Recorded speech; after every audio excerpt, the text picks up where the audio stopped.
High ஸ்டூடெண்ட்ஸ், welcome to Mathews Maxics. நான் பார்க்க போகிறது என்னென்னு பார்த்தீங்கன்னா, லாஸ்ட் சண்டே நடந்த டிஎன்பிசி குரூப் 4 தேர்வில் கேட்கப்பட்ட 27 கணிதம், 25 இல்லை 27, 27 கிட்டத்தட்ட ஒரு 5 கணக்கு. கொஞ்சம் யோசிக்கணும், அவசரப்படக்கூடாது, டென்ஷன் ஆகக்கூடாது, கேள்வியை நல்லா படிச்சிருக்கணும்.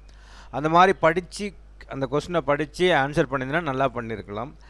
இதுலேயே நான் நேற்று போட்ட வீடியோவில் 27 கொஸ்டின்ஸ் நேற்று போட்டிருந்தேன். அதில் 2 கேள்வி நானே தப்பு பண்ணிட்டேன். காரணம் என்னென்னா, அவசரத்தில் 4:30 மணிக்கு எழுந்து எனக்கு வித்தின் 1 hour 1.5 hour வீடியோவை எல்லாத்தையும் ரெடி பண்ணி பேஸ்ட் பண்ணி கணக்கெலாம் முடிச்சிடணுன்னு அவசரத்தில் கேள்வியை சரியாக படிக்காமல் தப்பாக போட்டுட்டேன்.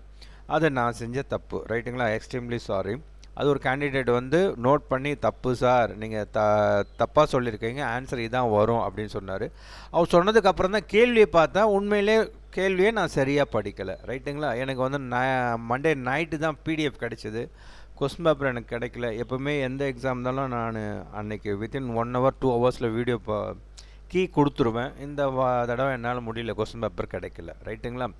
ஸோ இந்த நான் செய்த மிகப்பெரிய தவறு அப்படின்ற மாதிரி நிறைய பேர் ஃபீல் பண்ணுவீங்க. 27 ஒரு 5 கணக்குக்கு டென்ஷனில், அவசரத்தில், சரியாக கவனிக்காமல் படிக்காமல் மினிமம் ஒரு 5 கேள்வி தப்பு பண்ணியிருக்கலாம், ரைட்டுங்களா? அது எல்லாருக்கும் நிகழக்கூடிய ஒரு நிகழ்வு. அது என்ன சொல்லுவாங்கன்னா, அனிச்சை செயல் கூட சொல்லுவாங்க, ஆர்வ கோளாறு.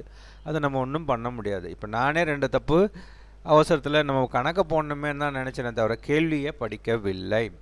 இப்போ இந்த இடத்துல ஒருவர் 2000-ஐ 6% தனி வட்டிக்கு கடன் வாங்குகிறார். ஓராண்டு முடிவில் ரூபாய் 1000 திருப்பி செலுத்துகிறார் எனில் அவர் அக்கடனை 2ஆம் ஆண்டு முடிவில் முழுவதுமாக முடிக்க எவ்வளவு தொகை செலுத்த வேண்டும்? அதாவது இந்த இடத்துல தனி வட்டி அப்படின்றது மைண்டில் ஏற்றிக்கணும். கணக்கு தனி வட்டி. அப்போ தனி வட்டினும் போது அசல் மாறும், பிரின்சிபல் அந்த ரேட் ஆஃப் இன்ட்ரெஸ்ட் கூட வருஷத்துக்கு கொஞ்சம் மாற்றிக்கலாம், ரைட்டுங்களா? அப்போது இந்த இடத்துல முதல்ல 2000 வாங்குறாரு. அடுத்தது 1 year கழிச்சு அப்படின்னும் போது 1000 முடிஞ்சிடுது. இதுக்கப்புறம் இந்த இடத்துல செகண்ட் இயருக்கு என்ன வரும்? இப்போ முதல்ல இது ஃபஸ்ட் இயரில் 2000, அப்போது 2000 இன்ட்டு என் ஃபார்முலா என்ன அப்படின்னு பார்த்தீங்கன்னா, simple interest is equal to PNR divided by 100. So principal 2000, என் இந்த இடத்துல 1 year into rate of interest 6 divided by 100. இந்த 2 0 இந்த 2 0 அடிப்பட்டு போயிடும். 6 20 120. இப்போ இந்த 2000க்கு ஒரு வருஷத்துக்கு நம்ம வட்டி கண்டுபிடிக்கிறோம். எடுத்த உடனே இங்கே 2 போடக்கூடாது. ஏன் 2 போடக்கூடாதுன்னா, அவர் அடுத்த 1 yearல 1000 ரூபான்னு போட்டுடுறாரு, ரைட்டுங்களா?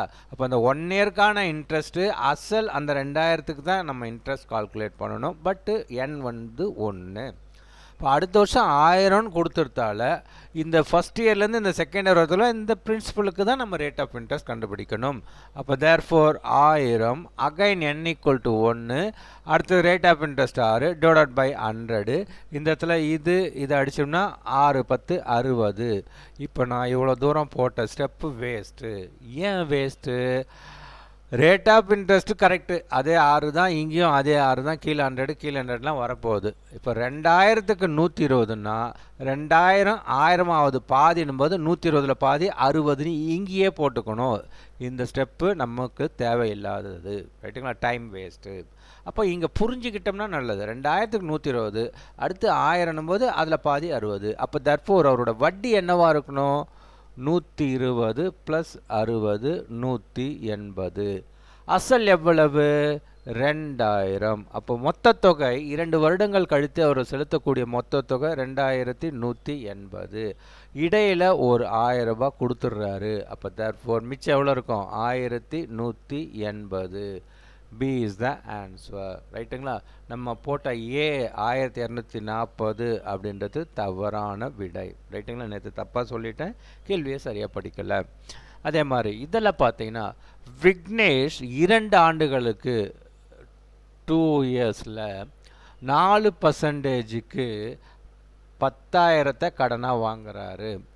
இந்த பணத்தை அதே 2 வருஷத்துக்கு 6%ன்னு இன்னொருத்தருக்கு அவர் வட்டிக்கு விடுறாரு.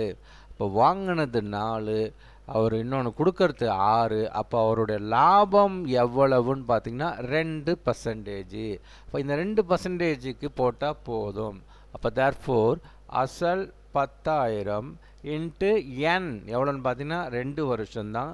ரேட் ஆஃப் இன்ட்ரெஸ்ட்டு 2% லாபம். அப்போ இதை அடிச்சிடலாம். 2 2 4 400 400. இந்த இடத்துல 400ன்னு கணக்கில் வந்த உடனே பி இஸ் த ஆன்சர்னு இந்த 400 வந்தோடனே பார்வை 400ல் போய் அடித்து பி தான் ஆன்சர்னு நிறுத்தி நான் போட்டுட்டேன். அதுவும் நான் தப்பாக போட்டேன். அந்த இடத்துல கேள்வியை நல்லா பார்த்தீங்கன்னா, இந்த பரிமாற்றத்தில் அவருக்கு கிடைத்த ஓராண்டின் லாபம் என்ன? நம்ம கண்டுபிடிச்சது 2 வருஷம், வந்த ஆன்சர் 400ன்னு 400 தட்டிட்டேன். ஆனால் கேள்வியை ஃபுல்லாக படிக்கும்போது ஒரு ஆண்டுக்கு சொல்கிறாங்க. அப்போ என்ன ஆகும்? 2 வருஷத்துக்கு 400 ரூபானா 1 இயருக்கு அதில் பாதி 200. ஏ இஸ் த ஆன்சர். இதுதான் சரியான விடை, இது தவறான விடை. அப்போ நம்ம என்ன பண்ணுறோம்?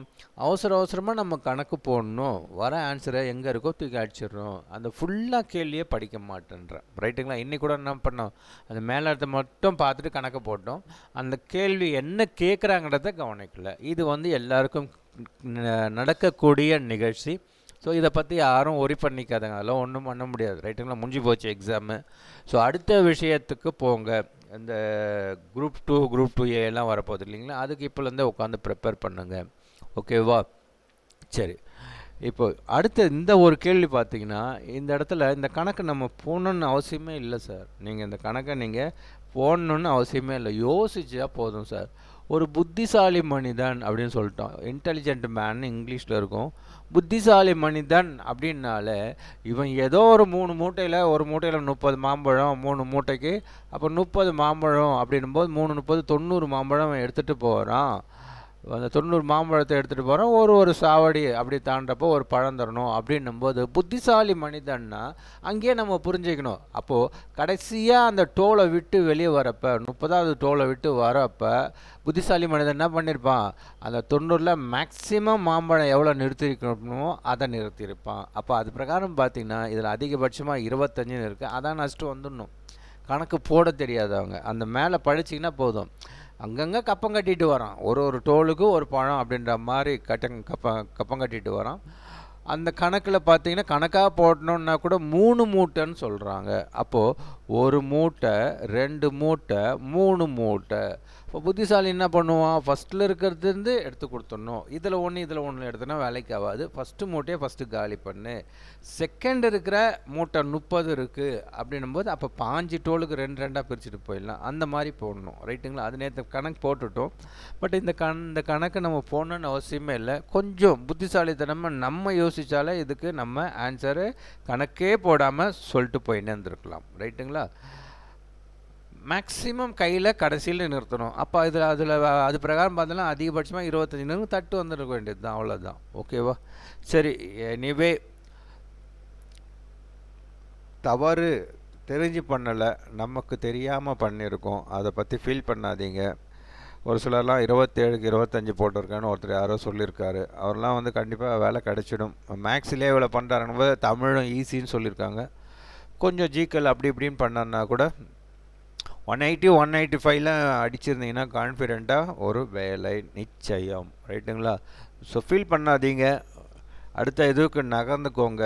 இதை கொஞ்சம் மறந்துட்டு அடுத்தது குரூப் 2 குரூப் 2A ப்ரிலிம்ஸுக்கு என்ன பண்ணணும் அப்படின்னு போயிடுங்க. ஒருத்தர் கேட்டிருந்தாங்க மெயின்ஸுக்கு போடுன்னு சொன்னாங்க. ப்ரிலிம்ஸு கிளியர் பண்ணால் தான் அடுத்தது மெயின் போக முடியும். இப்போ ஃபஸ்ட்டு ப்ரிலிம்ஸுக்கு பாருங்கள், மெயின் நம்ம அப்புறம் பார்த்துக்கலாம். ரைட்டுங்களா? கண்டிப்பாக போடலாம். இல்லை பார்த்தீங்கன்னா இந்த அனலாஜி அந்த மாதிரிலாம் வருது. அந்த சிலபஸ் அடுத்த வீடியோவில் டவுன்லோட் பண்ணி போடலாம். மெயினுக்கு ஏன் நீங்கள் இதுக்குள்ளே போயிடுறீங்க? ஃபஸ்ட்டு ப்ரிலிம்ஸு கிளியர் பண்ணுங்கள். கிளியர் பண்ணிவிட்டு அப்புறமா மெயின் மேக்ஸு கண்டிப்பாக போடலாம். ரைட்டுங்களா? ஓகே, தேங்க்யூ ஃபார் வாட்சிங்.